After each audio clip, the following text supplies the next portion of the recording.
Se llama cómo periodizar los carbohidratos, ¿sí? Y para comenzar vamos a tener un repaso de algunas cosas importantes de los carbohidratos. En primer lugar es que es la principal fuente de energía que utilizan los músculos, ¿sí? Pero las reservas de nuestro cuerpo son limitadas, usualmente están limitadas a una parte en el hígado, otra en los músculos, ¿sí? Y usualmente cuando se acaban comenzamos a tener problemas.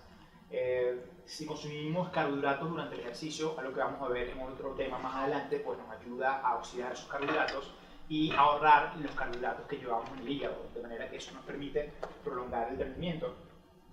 También los carbohidratos participan en la hidratación y aumentan el rendimiento físico. Por eso los carbohidratos son tan importantes, ¿sí? Pero nuestro cuerpo tiene un sistema que a mí me gusta mucho compararlo con el sistema de los carros híbridos, ¿sí? Carros que pueden funcionar con gasolina o pueden funcionar con electricidad. Nosotros andamos en un carro así todos los días, ¿sí? Es decir, nosotros podemos utilizar varios sustratos como fuente de energía, podemos usar carbohidratos como mencioné antes, pero también podemos usar ácidos grasos, ¿sí? Ácidos grasos es una fuente de grasas que usualmente proviene del tejido adiposo y mientras más nos entrenamos, más capacitamos a nuestros músculos para que puedan usar ese tipo de energía, ¿sí? Entonces, eso es algo muy interesante. Y eso ocurre en varios lugares de nuestro cuerpo, ¿sí? Vamos a repasar esta lámina que sería como el ABC del metabolismo, ¿no? Para no complicarles mucho, vamos a hablar acá de que esto sería el tejido adiposo, ¿sí? Los depósitos de grasa que tenemos en el cuerpo. Luego tenemos también el hígado que les había comentado, ¿sí? Tenemos esta otra parte de acá que representaría los músculos. Y luego tenemos el sistema sanguíneo, ¿verdad? Entonces, dentro del músculo hay unas estructuras que se llaman mitocondrias. Esas mitocondrias se especializan en utilizar esos ácidos grasos para que nosotros podamos rendir mejor, ¿sí? O para que podamos hacer un montón de funciones, pero como estamos hablando de maratón, para que podamos rendir mejor.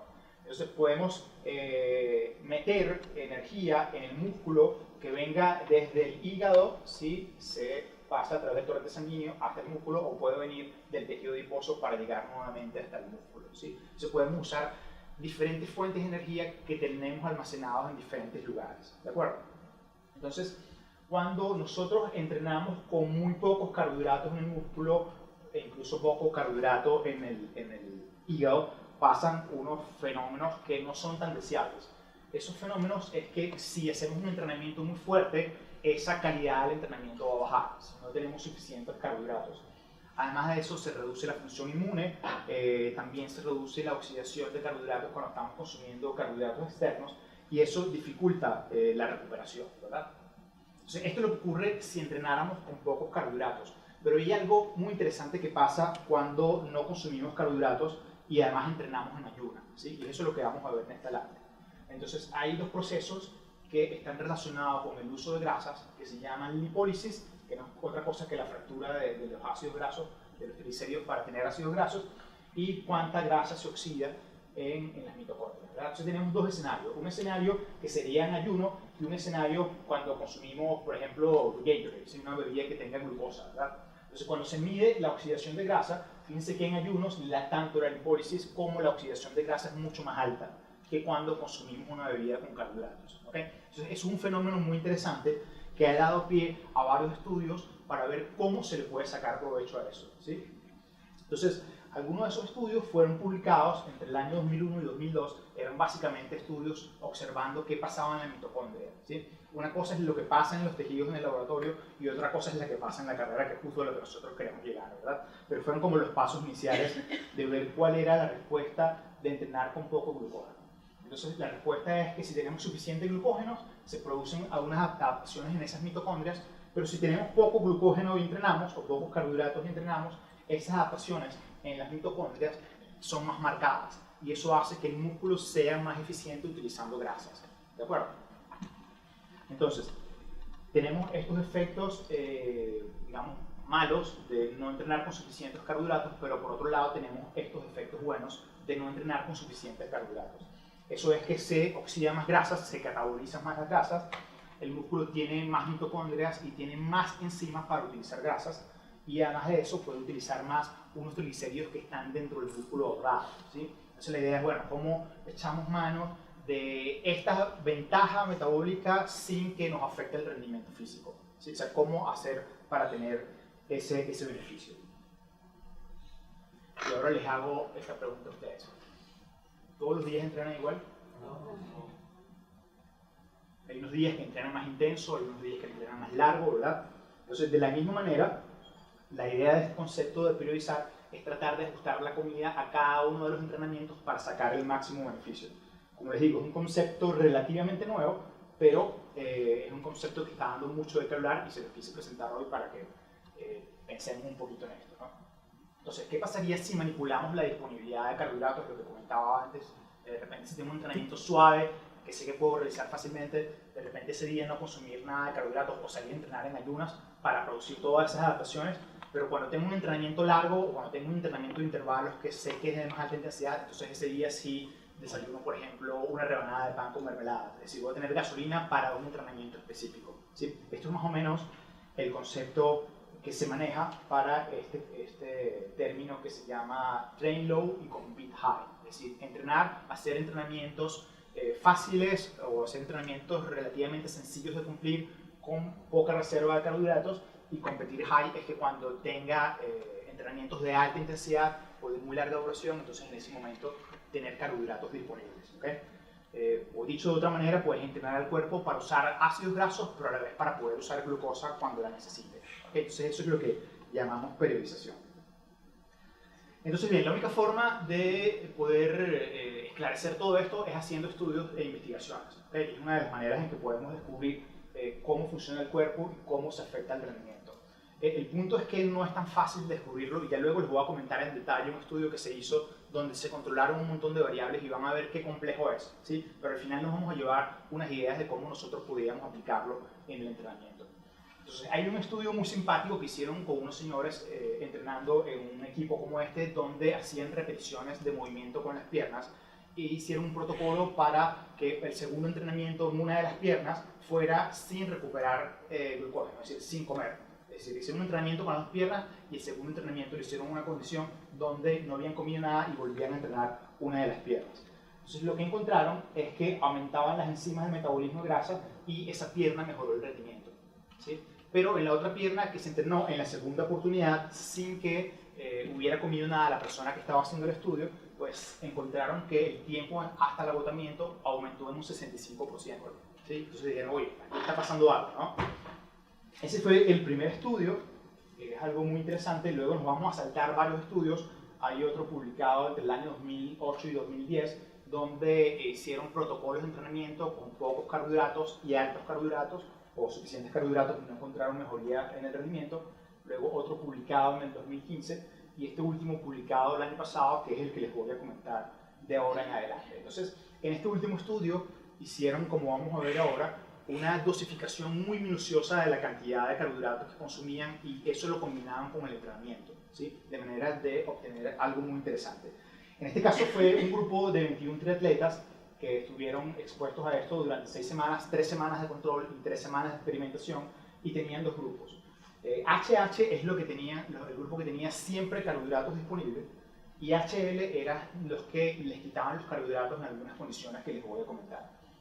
Pero lo interesante fue que no solo le quitaron los carbohidratos en momentos particulares, como por ejemplo en la noche y en la mañana antes de entrenar, sino que eso que le quitaron se lo aportaron en otros momentos del día. De manera que no producían déficit de energía porque tenían suficiente energía, solo que esa energía estaba dosificada en momentos particulares, ¿no? Y lo que hicieron fue periodizar el entrenamiento y periodizar la alimentación. Entonces aquí les muestro un esquema de cómo fue el estudio. Primero hicieron 3 semanas de entrenamiento habitual. En esas 3 semanas determinaron cuánto consumían de calorías, ¿sí? Determinaron cuánto entrenaban e hicieron varias pruebas. Hicieron una prueba de rendimiento para ver cómo era su capacidad física, hicieron pruebas de composición corporal, ¿sí? Y en este periodo ellos hicieron un 40% de entrenamiento de bicicleta, perdón, 40% de entrenamiento de carrera, 35% de entrenamiento de bicicleta y 22% de entrenamiento de natación. Entonces esas fueron las primeras 3 semanas. Las segundas 3 semanas hicieron lo siguiente. Entonces aquí sí se dividían en 2 grupos. Un grupo, al que vamos a llamar control, ellos tenían carbohidratos disponibles para todos los entrenamientos, ¿sí? Y otro grupo, que era el grupo de experimentación, en ellos controlaron los carbohidratos, como les dije, en algunas oportunidades que les voy a comentar más adelante, ¿sí? Entonces fueron 3 semanas de protocolo para ver qué tan bien entrenaba y para determinar cuánto comían, y en estas otras 3 semanas, eso que determinaron cuánto comían, se lo suministraban para ese segundo periodo, ¿no? ¿Cómo entrenaron? Aquí tenemos lo que sería el entrenamiento. Esto sería una semana, el lunes, martes, miércoles, jueves, viernes, sábado, domingo arriba, y el entrenamiento de la mañana y el entrenamiento de la tarde. Los espacios en blanco son los momentos donde no entrenaron, ¿sí? Y hacían dos entrenamientos, un entrenamiento de baja intensidad, ¿sí? Que por eso dice BI, que sería los entrenamientos de la mañana, y un entrenamiento de alta intensidad, que son ahí, que es el entrenamiento de la tarde. ¿Qué tenemos aquí? Bueno, un entrenamiento de baja intensidad era, por ejemplo, hacer una hora a 65% de la máxima potencia aeróbica, un entrenamiento muy suave. Y en la tarde podían hacer dos cosas. Un entrenamiento de alta intensidad que era 8 veces 5 minutos al 85%, es decir, 8 repeticiones de 5 minutos a esa intensidad, o hacer carreras. Esas carreras eran 6 carreras de 5 minutos a paso de 10 kilómetros, ¿sí? Entonces, en la mañana hacían entrenamientos de baja intensidad y en la tarde hacían entrenamientos de alta intensidad. ¿Cómo van? ¿No se me han perdido todavía? No. Okay. Espero que no, porque ahora se complica más la cosa. Ok. Esta gráfica no sé si ponerla porque es complicada, es típica gráfica de universidad. Okay. Pero voy a tratar de traducírselas para que le puedan seguir la pista. Okay. Nuevamente, aquí simplemente tenemos los días de la semana arriba. Sí, aquí tenemos lo que serían las comidas: desayuno, el entrenamiento de la mañana, almuerzo, merienda, el entrenamiento de la tarde, la merienda, la cena.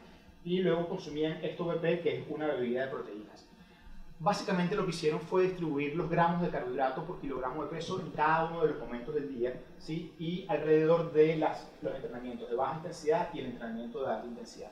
Esto fue lo que hizo el grupo control, es decir, el grupo control tenía carbohidratos todo el tiempo, para todos los entrenamientos, ¿sí? Ahora vamos a ver lo que ocurrió en el grupo experimental, que es donde están las diferencias importantes, ¿sí? Bueno, las letras, perdón, que olvidé decir. Estos son gramos de carbohidratos por kilogramo de peso. BD significa que tomaron bebida deportiva en este momento y en este momento, ¿sí? BI y AI son entrenamiento de alta intensidad o de baja intensidad. Y algo muy importante que no mencioné es que en la noche, antes de dormir, tomaban una bebida de proteínas, ¿sí? Luego, el otro grupo al que controlaron los carbohidratos, que es esta hoja que tenemos acá, fíjense lo que hicieron. Después del entrenamiento de alta intensidad, fíjense aquí, el entrenamiento de alta intensidad venía una merienda y después la cena. Aquí no, entrenamiento de alta intensidad y solamente tomaron una bebida de proteína, ¿verdad? Porque si no, nos iban a morir de hambre los fibros, ¿no? Pero aparte, la idea era garantizar que esas proteínas permitieran las adaptaciones que se producen con el entrenamiento. La segunda diferencia está acá. Fíjense que ellos tenían el entrenamiento de baja intensidad en la mañana y antes desayunaban, ¿sí? En el grupo de experimentación, no. En el grupo de experimentación, ven esos espacios en rojo, quiere decir que ellos fueron a entrenar en ayunas. ¿De acuerdo? Entonces, entrenaron fuerte en la noche, solo tomaron una merengada de proteínas antes de dormir y en la mañana fueron a entrenar en ayunas porque era el entrenamiento suave. ¿De acuerdo? Entonces, algo que no mencioné es que en este periodo ellos tuvieron una prueba aquí, que fue el pretest para ver en qué condición estaban, pasaban estas 3 semanas y luego volvían a hacer otra prueba para ver cómo había mejorado el rendimiento, si es que había mejorado. Así, vamos a adelantar de nuevo. Y aquí está el rendimiento. ¿Qué hicieron? Una prueba para medir qué tanto había mejorado, ¿verdad? Que fue una prueba similar a la que hicieron antes de comenzar el estudio. Entonces tomaron un desayuno para ese día de la prueba, ese desayuno lo tomaron los dos grupos, ¿sí? Hicieron 40 minutos al 75% de la máxima potencia aeróbica en bicicleta y luego hicieron una carrera de 10 kilómetros, ¿sí? Entonces, durante todo ese entrenamiento, pues usaron también bebida deportiva, es decir, que durante todo el periodo de prueba, como si fuera una competencia, ellos tenían disponibilidad de carbohidratos. Es decir, que controlar los carbohidratos fue solo para la etapa de entrenamiento, ¿de acuerdo? Entonces, aquí están las diferencias. En el grupo que siempre tenía carbohidratos, hicieron antes del test 41.26 en esos 10 kilómetros y después del post-test, o sea, cuando terminaron las 3 semanas, hicieron 41.24. Es decir, en promedio no hubo diferencias significativas. Entonces, lo impresionante está acá. En el grupo que dosificó los carbohidratos para el entrenamiento, pudieron mejorar su rendimiento en un 3%. ¿Sí? Esto es, tenía un tiempo de 40.23 y mejoraron a 39.10. ¿Sí? Entonces, es algo muy prometedor, es uno de los pocos estudios que ha demostrado que dosificar así el entrenamiento, dosificar así la alimentación puede mejorar el entrenamiento y bueno, es algo que me parece muy interesante de conocer, ¿no? La idea es que justamente periodizando los carbohidratos vamos a tratar de mejorar el rendimiento y es justo lo que tratan de demostrar estos estudios, ¿sí? Si un keniano toma proteínas o toma carbohidratos después, es solo un caso aislado. Lo interesante es que este es un estudio donde se controlan la mayor cantidad de variables posibles para poder medir precisamente cuáles son las diferencias que pueden cambiar, que pueden marcar una pauta, ¿sí? Usualmente en el ámbito científico o clínico o médico no podemos guiarnos solamente por lo que hace una persona, porque cada persona es diferente. Entonces la idea es tratar de tener grupos, controlar variables y ver cómo eso puede mejorar el rendimiento, ¿sí? Por eso muchas veces la mayoría de la información que uno maneja como profesional tiene que estar basada en estudios, ¿no? El estudio es bien complicado, simplemente estoy tratando de darles un resumen para no enredarlos mucho, pero el mensaje principal es que en este caso ellos mejoraron el rendimiento y en este caso un 3%, que es un montón, ¿sí? Otra cosa muy interesante es que también mejoraron la composición corporal los que hicieron esta periodización de la alimentación. Fíjense, en el grupo que siempre tuvo carbohidratos, si bien redujeron en promedio unos 300 gramos de grasa corporal, ¿sí? El grupo que controló las calorías, perdón, que controló los carbohidratos para los momentos de entrenamiento, mejoraron su composición corporal en promedio mucho más, ¿okay? Hay unos detalles allí en cuanto al consumo de alimentos, sí, que yo vi que el grupo que había consumido, en el cual se habían distribuido los carbohidratos, habían consumido un poco menos de calorías en promedio, que eso a lo mejor hace la diferencia en cuanto al porcentaje de grasa, sí, pero obviando eso, pues obviamente el resultado es algo que uno quisiera tener, ¿verdad? El mejor rendimiento y, por supuesto, menor porcentaje de grasa, ¿verdad? Igual, como sé que es un tema bastante complicado para una charla de 20 minutos, pueden consultar el blog, este artículo que se llama Entrena duro y no cenes carbohidratos. Ahí están todos los detalles del estudio. De hecho, está la referencia científica si quieren profundizar un poco más en cada uno de los detalles, ¿verdad? Bien, entonces llegamos a la práctica. ¿Con qué se come esto? ¿Sí? Entonces, hay algunas condiciones que usualmente hacemos en las cuales podemos estar usando este concepto de entrenar con pocos carbohidratos, ¿verdad? Aquí les voy a mostrar algunas de esas condiciones. Por ejemplo, si hacemos un entrenamiento que es muy largo y no usamos carbohidratos, ¿sí? No estamos recuperándonos, es un escenario del train low donde el músculo se está adaptando más a usar más grasas como fuente de energía, ¿verdad? Si hago igual un entrenamiento largo sin bebida deportiva, sin carbohidratos, sería el mismo escenario. Si hago una cena sin carbohidratos, como fue el ejemplo del estudio, ¿sí? Hacer doble tanda en el día y tratar de que quizás en la primera tanda me agote el glucógeno y en la segunda tanda entrene con poco glucógeno. También cuando tengo una alimentación baja en carbohidratos, ¿sí? O si yo entreno en ayunas, voy a tener una condición de train low, y voy a estar forzando mi cuerpo a usar más ácidos grasos como fuente de energía, ¿verdad? Entonces, justo traje esta lámina porque a veces veo que muchas personas, sobre todo que quieren controlar el peso, todos los días comen lo mismo.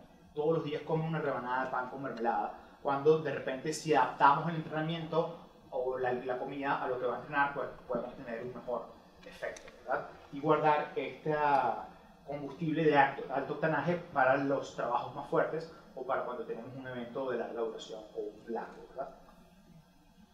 ¿Qué escenario común podemos tener de agotar glucógeno para hacer el segundo entrenamiento con baja reserva de glucógeno y producir más adaptaciones que nos permitan oxidar más grasas en el músculo? Bueno, un ejemplo sería este: entrenar en la mañana 1 hora, ¿sí? A 75% de la máxima frecuencia cardíaca, y en la tarde hacer una sesión de adaptación que podría ser 6 repeticiones de 800 o 4 repeticiones de 1200, ¿sí? Entonces, en este segundo escenario estaríamos entrenando en un escenario de train low, donde el músculo se va a adaptar más a usar más combustible, ¿verdad?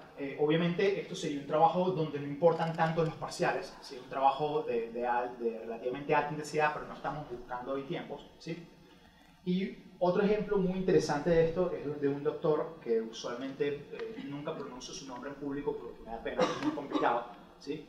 Pero él trabaja, si lo pueden ver el apellido ahí, Steningler, algo así, Trent, vamos a llamarle Trent. Él publicó un estudio donde hicieron una dosificación de los entrenamientos con pocos o bajos carbohidratos, ¿sí? En 3 atletas de alto nivel. Aquí está un poco lo que sería el volumen de entrenamiento de cada uno de esos corredores, ¿sí? Y aquí están las marcas que ellos hicieron, ¿no? 2 horas 11, 2 horas 12 y uno que debutó con 2 horas 16. Es decir, que eran corredores de muy buen nivel. Entonces, dentro de todas las cosas que hicieron, fue las intervenciones por semana en preparación general, en preparación específica y en fase competitiva. Entonces, lo que están graficados allí son los entrenamientos que tenían pocos carbohidratos, ¿sí? Y los entrenamientos que tenían suficientes carbohidratos. Entonces fíjense cómo en la preparación general usaron pocas sesiones, esto es hidratarse con carbohidratos o consumir geles durante los entrenamientos, pero a medida que se acercaban más a la competencia, fíjense que ya entonces las sesiones tendrían a usar más carbohidratos durante las sesiones de entrenamiento fuerte, ¿no? Entonces en este caso, lo que se ve es que aumentan las sesiones donde usaban más carbohidratos en cada una de las etapas, obviamente tratando de que las etapas de competencia pues tuvieran esa disponibilidad, porque es justamente donde ellos querían ir mejor, ¿verdad? Esto se llama en ciencia casos de estudio, ¿sí? No quiere decir que todo el mundo va a responder igual, pero es muy interesante ver que ellos lograron esos tiempos tratando de dosificar los carbohidratos en los momentos que más lo necesitaban, ¿verdad? Muy bien, y esta gráfica la puse porque me encanta, ¿no? Un poco, este tema es complicado y de hecho es súper controversial, pero a veces uno siguiendo las masas está, como dice allí, en las respuestas simples pero erradas, y hay cosas que son mucho más complejas pero que nos pueden ser de más utilidad, que es precisamente como esto que les estoy tratando de comentar, ¿no? Entonces, a lo mejor en esta charla me estoy yendo por allá solo, pero la idea es que quizás eso tenga mucho potencial para adaptar la comida a las sesiones de entrenamiento de manera que podamos sacarle mayor provecho a eso, ¿verdad? Entonces la idea es tratar de individualizar la alimentación a los objetivos del entrenamiento, poder manipular esos carbohidratos para producir adaptaciones metabólicas que nos van a ayudar a correr mejor, ¿no? Bueno, entonces la idea es tratar un poco de desarrollar el arte de integrar la nutrición y el entrenamiento y no ver eso como algo separado, son cosas que se complementan mucho, porque las respuestas que se producen con el entrenamiento se pueden potenciar con la alimentación y viceversa, ¿no?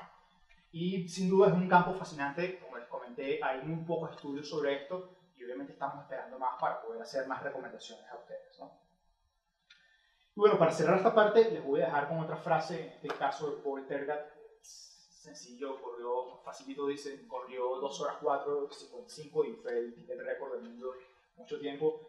Dice, pregúntate, ¿puedo dar más? La respuesta es usualmente sí. Entonces a veces el entrenamiento se puede poner más duro porque no comimos nada o porque tenemos pocos carbohidratos, pero eso de repente nos va a ayudar a rendir un poco más en otra oportunidad. ¿Muy bien? Entonces bueno, muchas gracias.